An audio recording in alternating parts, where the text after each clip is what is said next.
And Balayya గారి గురించి చెప్పాలంటే ఈజ్ అన్ అమేజింగ్ పర్సన్. నేను 4 లాంగ్వేజెస్లో యాక్ట్ చేస్తూ ఉన్నానండి.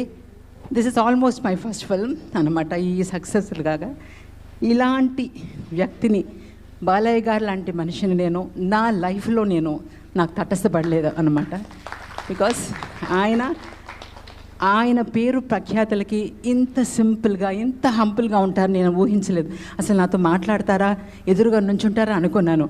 ఎంతో సామాన్యంగా అందరినీ ఒకేలాగా ట్రీట్ చేస్తూ, చిన్నవాళ్ళని పెద్దవాళ్ళని అందరికీ ఒకే ట్రీట్మెంట్. అమ్మ కూర్చోండి అమ్మ అని. అసలు నేను చాలా షాక్లో ఉన్నాను అనమాట. మంచి మంచి విషయాలు, ఈ సో ఇన్ఫర్మేటివ్, చాలా విషయాలు ఆయన దగ్గర నేను నేర్చుకున్నాను.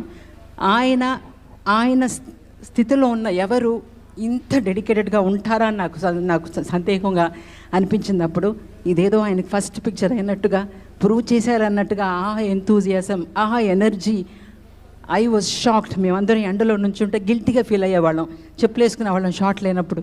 ఆయన చెప్పులు కూడా వేసుకోకుండా ఆ ఎండల్లో కాళ్ళ నిండా బొబ్బలతో ఆ ఒళ్ళంతా అంత మాడిపోయిన అలా అంత ఎండలో చేస్తూ ఉంటే అసలు hats off to you sir, hats off to you, salutes.